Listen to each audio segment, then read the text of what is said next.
মাঠে ময়দানে গিয়ে তো আর লড়াই করার সুযোগ নাই, তবে দুইটা জিনিসের সুযোগ আছে। বরাবরই একবারই বলি, দোয়া এবং দাওয়া। দাওয়ার কাজ করছে আমার ইরানের বীরেরা, আর দোয়ার কাজটা আমার আপনার। ভিডিওটা যারাই দেখছেন, যে যে ধর্মের অনুসারী হন আর মনে করেন যে ইরানের এই লড়াইয়ে বিজয়ী হওয়া আবশ্যক, তারা দোয়া করবেন। এর পাশাপাশি ভিডিওটা শেয়ারও করবেন যেন বেশি মানুষের কাছে যায়, তারাও যেন আমাদের এই খবরগুলোতে কানেক্ট হয়। আজকে দুইটা টিমের সাথে পরিচয় করিয়ে দিব, আর এই দুইটা টিমকে বিশ্বের সামনে পৌঁছানোর জন্য আপনার ভূমিকা হচ্ছে ভিডিওটা শেয়ার করবেন। কথা বলছি পর্দার আড়ালে থাকা এই যে ইরানের হঠাৎ করে বিশেষ সফলতা, এর পেছনে আইআরজিসি ছাড়া কি আর কোনো টিম কাজ করতেছে? জি, আজকে পরিচয় করিয়ে দিচ্ছি দুর্ধর্ষ ইরানের সাবেরিন এবং নোহেদ নামক দুইটি বাহিনীকে, যারা ইরানকে আজকের দিনে আপনার একটা বিশাল অবস্থান এনে দিয়েছে।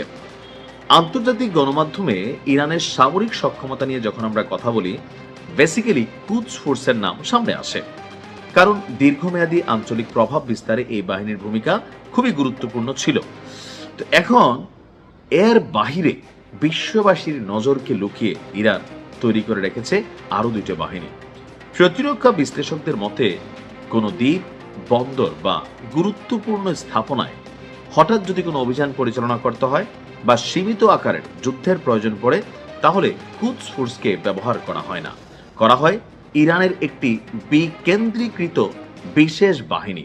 বিকেন্দ্রীকৃত অর্থাৎ কেন্দ্র থেকে বিচ্ছিন্ন। যেমন ধরেন বাংলাদেশকে আমরা যদি বলি, একসময় র্যাব যেভাবে কাজ করতো বিভিন্ন মিশন, আমরা জাস্ট উদাহরণ দিলাম, বাট এটা সিমিলারিটি, এটার আকাশ পাতাল পার্থক্য আছে। এখন এই সামরিক কাঠামোটি কোনো একক এলিট ফরমেশনের উপর নির্ভর করে না, এটা একাধিক প্রতিষ্ঠানের সমন্বয়ে গড়ে তোলা হয়েছে। যেমন বাংলাদেশের যৌথ বাহিনীর যখন অভিযান চলে, পুলিশ, র্যাব, বিজিবি, সেনাবাহিনী সকলে মিলে যখন বড় কোনো দুর্ধর্ষ অপারেশন করতে হয়, তখন আমরা দেখছি যে যৌথ বাহিনী তৈরি করা হয়। তো আমাদের এই আইআরজিসির স্থল বাহিনীর মূল শক্তি হচ্ছে সাবেরিন। এটা কেবল একটি একক ইউনিট নয়, বরং একটি বিশেষ সক্ষমতা, নির্ভরতার নাম, যা ইরানের বিভিন্ন আঞ্চলিক ইউনিটে ছড়িয়ে দেওয়া হয়েছে। দুর্গম ভূখণ্ডে অভিযান, হেলিকপ্টার থেকে অবতরণ, প্যারাট্রুপিং, অতর্কিত অভিযান চালানোতে এরা পারদর্শী। পশ্চিমা বিশেষ বাহিনীর মতন এরা অপারেশন শেষে ফিরে যায় না, বরং স্থানীয় পরিবেশের সঙ্গে খাপ খাইয়ে সেখানে অবস্থান করে, পরিবেশ অবজারভেশন করে, পরবর্তীতে যখন দরকার হয় আবার অ্যাকশনে যায়, আর নয়তো সবকিছু সেটেল করে তারা সেই এলাকা ছাড়ে। ইরানের নিয়মিত সেনাবাহিনী বা আর্তেসেরও নিজস্ব একটা বিশেষ বাহিনী রয়েছে। এর মধ্যে সবচেয়ে উল্লেখযোগ্য হলো 65তম এয়ারবোর্ন স্পেশাল ফোর্সেস ব্রিগেড, যা নোহেদ নামে পরিচিত।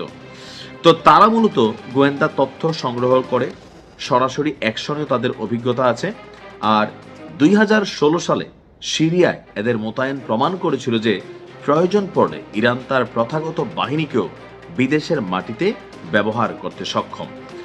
পারস্য উপসাগরীয় অঞ্চলে ইরানের প্রভাব বজায় রাখে নৌবাহিনীর বিশেষ শাখা SNSF। তো এখানে এই যে দুইটা বাহিনী, তাদের মধ্যে অনেকগুলো ইউনিট আছে, এক একটা ইউনিট আবার এক এক রকম বিশেষ কাজে পারদর্শী। এখানে আরো বেশ কিছু বাহিনী আছে ইরানের, যেমন একটা বাহিনী হচ্ছে বাসিজ। তো আভ্যন্তরীণ দমনে অনেকে মনে করে যে সরকার এদেরকে ব্যবহার করে, তবে এরা ফাতেহিন ইউনিটের মতন কিছু অংশ আছে যারা উচ্চ প্রশিক্ষিত, এবং সিরিয়ার যুদ্ধেও তাদের উপস্থিতি দেখা গেছে। অর্থাৎ আমার কাছে মনে হয় যে ইরান যথেষ্ট গোছালো একটা অবস্থানে আছে, আর এই কারণে লড়াই করতে তারা ভেতর থেকে সাহস পাচ্ছে। দেখা যাক কি হয়, ইনশাল্লাহ ভালো কিছু হবে। আসসালামু আলাইকুম।